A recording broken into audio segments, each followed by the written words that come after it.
Welcome to the Arizona Wildcats Show, brought to you by Fry's Food Stores. I'm Star Sports Editor Ryan Finley, here with Daniel Burke. And on today's episode of The Little Show, we dissect decisions made by a 16-year-old boy. Yes. Shea Patterson, Arizona's five-star 2016 quarterback recruit, announced this week that he will decommit. This comes in the wake of his older brother getting a job at LSU.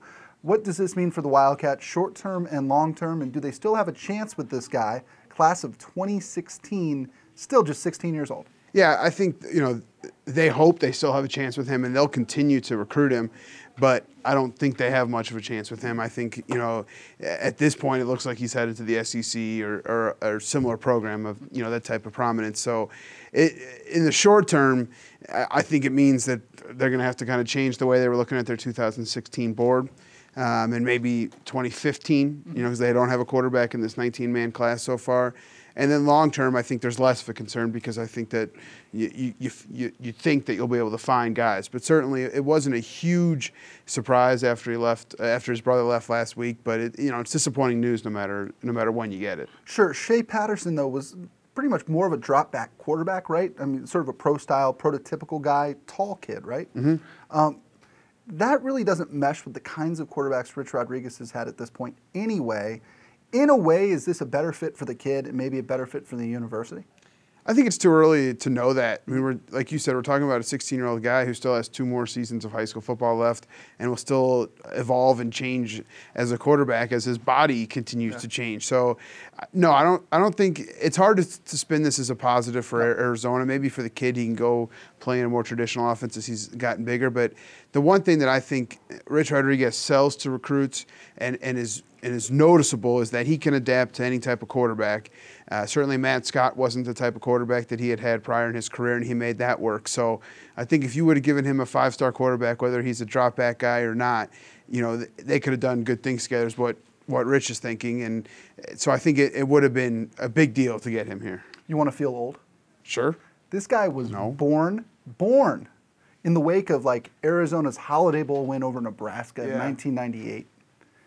Well, that's what recruiting is. You got to pay attention to all classes. It gets younger and younger every year, and that's what it is. So it's a big deal even if he's just a sophomore, when you have him and then you don't. Yep. This is the Arizona Wildcat Show, brought to you by Fry's Food Stores. Ryan Finley here with Daniel Burke, talking recruiting. Daniel, where do the Wildcats go from here? There does not appear to be a quarterback set up for their class of 2015, which means they're probably going to need to get 1, maybe 2 guys for 2016. As of now, they have 0. What do they do? Yeah, they have plenty of time on 2016, I think, to still find a guy that they want and target. 2015, if there's a quarterback in the class, I think it'll be a guy that they maybe offer late, who has a big senior year and they're able to get. The 2 main guys still on their board aren't even listed as quarterbacks by most recruiting services, Ryan Davis and Torrance Gibson, both from Florida. Gibson's listed as an athlete. Davis is a wide receiver, but they both play high school quarterback, and we know how Rich Rod likes those types of guys. So they'll still recruit them and try to get those 2 guys. But if not, it wouldn't shock me if they don't have someone in the 2015 class. 2016, though, you still have plenty of time to go find a guy. Sure. Another super athletic Florida quarterback is maybe the guy who's going to start for Arizona this year, Gerard Randall. As we head into training camp, they report here on Friday, Daniel. Who do you think has the inside track on the starting quarterback's job? Well, we did that rapid fire a couple weeks ago on the show, and you said starting quarterback for first game, I said Scroggins. Last game, I said Randall. And I could still see that being the case.